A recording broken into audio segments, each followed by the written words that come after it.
نحمده ونصلي ونسلم على رسوله الكريم وعلى آله وأصحابه أجمعين أما بعد أعوذ بالله من الشيطان الرجيم بسم الله الرحمن الرحيم ناظرین و سامعین السلام علیکم ورحمۃ اللہ وبرکاتہ۔ خلق عظیم میرے پیارے نبی پاک نور مجسم شفیع معظم رحمت للعالمین سیدنا محمد الرسول اللہ صلی اللہ علیہ وآلہ وسلم کے اخلاق کریمانہ اور خلق عظیم کے حوالے سے کچھ نشستوں میں مجھے آپ تک کچھ باتیں پہنچانی ہیں۔ میں نے اخلاق کا تعارف خلق کے بارے میں آپ کو بتایا۔ غرض و غایت، دیکھیں میں کرتا ہوں کچھ یا آپ کوئی کام کرتے ہیں، اچھا سمجھ کے کرتے ہیں، نیکی سمجھ کے کرتے ہیں، تو کوئی نہ کوئی غرض ہوگی۔ کوئی کہتے ہیں دنیا کے لیے غرض ہوگی یا آخرت کے لیے ہوگی۔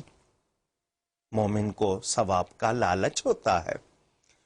اس حوالے سے اگر میں تفصیل میں جاؤں، مثلا ایک شخص نے کسی معذور کو، مجبور کو سڑک کراس کرا دی، سڑک پار کروائی، پیاسے کو پانی پلا دیا، کسی کی کوئی مدد کی، تو اب بظاہر اچھا کام ہے۔ مقصد کیا ہے؟ اپنے نفس کو تسکین دینا، دوسروں کو دکھانا، تعریف کریں، یا کوئی نہ کوئی دنیاوی، بظاہر وہ دکھا نہیں رہا لیکن کوئی ہے اندر کوئی چیز یا نہیں، یہ میں اور آپ شاید نہ جان سکیں، مگر جو کر رہا ہے اس کو بھی پتا ہے کہ وہ کس لیے کر رہا ہے۔ ایک مومن کا عمل خالص اللہ تعالی کے لیے ہوتا ہے، اس کی رضا کے لیے۔ جب وہ اللہ تعالی کی رضا کے لیے کرتا ہے تو پھر اللہ کی طرف سے اسے انعام بھی خاص ملتا ہے۔ میں عرض کروں، جتنی غرض بلند ہوگی بلندی کی طرف، اور جتنی خالص ہوگی اسی کے حوالے سے عمل میں بھی وہ کیفیت نظر آئے گی۔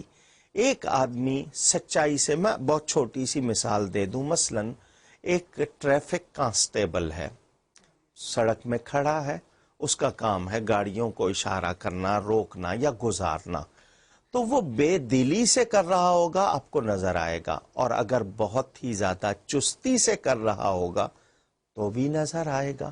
تو آپ کیا کہیں گے کہ یہ اپنے کام میں دلچسپی لے رہا ہے، اس کے اندر اسپرٹ ہے، ایک جذبہ ہے۔ اسی طرح مومن میں بھی جذبہ ہوتا ہے، ایمانی، روحانی۔ دیکھیں زندگی تین قسم کی ہے، توجہ سے سنیے گا۔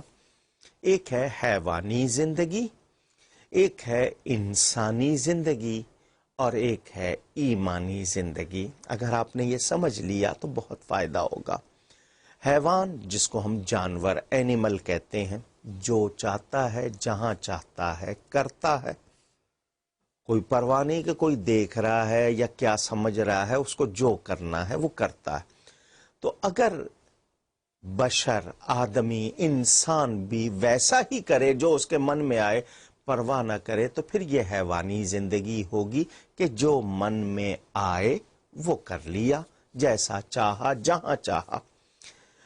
پھر دوسری زندگی میں نے آپ کو بتائی، انسانی زندگی۔ حیوان تھا، کھڑا ہے یا بیٹھا ہے، راستے کے بیچ میں ہے یا کنارے پہ ہے، آبادی میں ہے یا جنگل میں ہے، حیوان حیوان ہے۔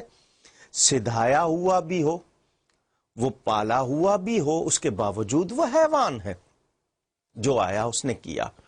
دوسری زندگی انسانی، یہ عقل کے تابع، جس کو آپ انٹلیکٹ پار کہتے ہیں، پاور، اس کے تابع ہے۔ اب ایک انسان اپنا ہاتھ اتنا پھیلا رہا ہے کہ دوسرے کو نہ ٹکرائے، اسے احساس ہے مجھے دو اور لوگ دیکھ رہے ہیں۔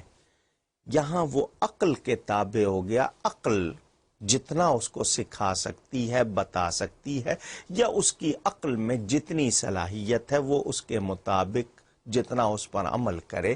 یہ انسانی زندگی. مثلا کتنا کھانا ہے، کتنی طلب ہے، اس نے صرف عقل کے حساب سے کیا. یہ انسانی زندگی. تیسری زندگی ہے ایمانی زندگی، روحانی زندگی، وجدانی زندگی. اس میں یہ ہے کہ عقل کو ہم شریعت کی لگام دے دیتے ہیں. کھانا سامنے ہے، عقل نہیں بتا رہی، اب مجھے ایمان بتائے گا کہ یہ حلال ہے یا حرام ہے، میرے لیے اچھا ہے یا برا ہے، کون سا عمل. تو اب میں اس کو عقل کے نہیں، شریعت اور سنت کے ضابطے کے مطابق اس کی روشنی میں جانچوں گا. تو یہ تین زندگیاں، حیوانی، انسانی، ایمانی.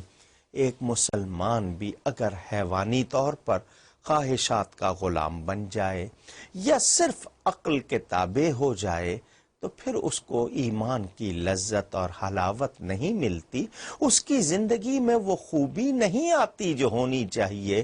جب ہم ایمان والوں اہل اللہ کو دیکھتے ہیں تو ہمیں اندازہ ہوتا ہے کہ واقعی انہوں نے کیسے بسر کی.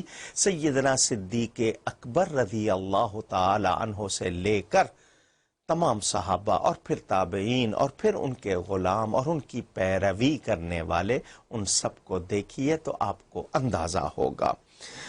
یہ دنیا در اصل جد و جہد اور کہتے ہیں داروگیر کا ایک میدان ہے.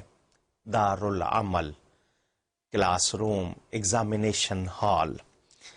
اس میں تمام انسان جو ہیں، جتنے بھی ہیں، رنگ، نسل، زبان، علاقہ، ذات پات کو چھوڑ کر جتنے بھی ہیں، ایک دوسرے سے بندھے ہوئے ہیں. کہیں دین کے حوالے سے، کہیں زبان کے حوالے سے، کہیں رشتے ناتوں کے حوالے سے، قومیت کے حوالے سے یا کسی اور وجہ سے. یہ باہمی معاونت، یہ جو میوچل کوآپریشن ہے، تعاون ہے، اس کا وہ سہارا لے کر یا مدد لے کر اپنا اپنا راستہ طے کر رہے ہیں. تو اب پتہ چل گیا کہ انسان کو انسان کے ساتھ رہنا ہے، برتنا ہے.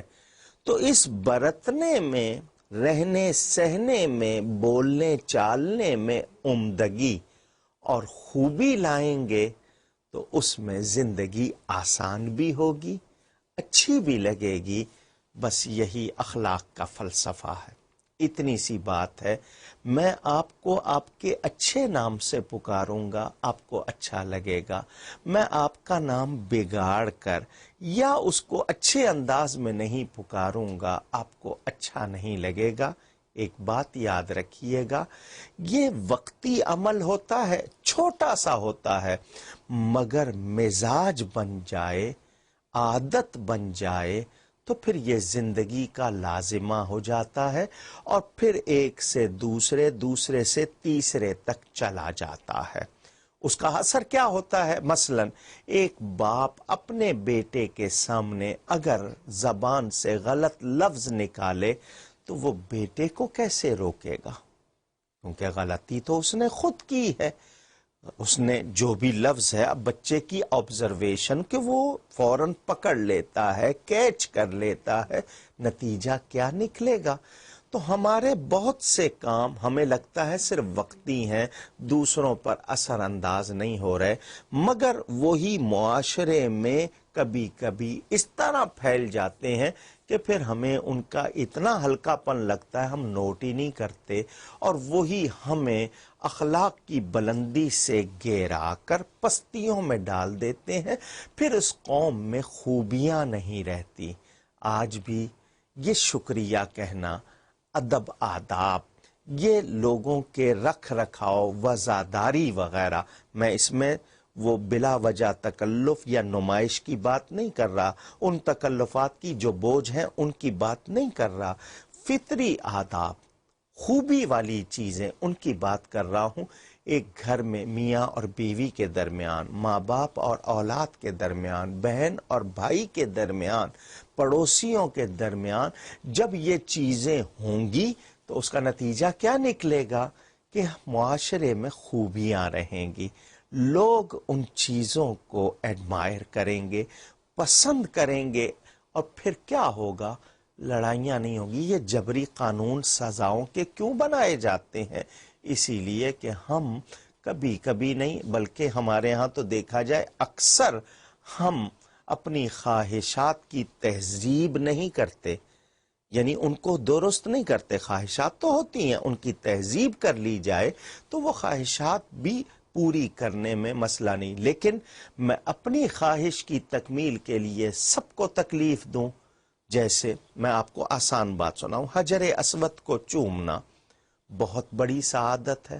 حدیث شریف کے مطابق اس کو چومنے کا ثواب ایسے جیسے کسی نے اللہ تعالی سے مصافحہ کیا ہو.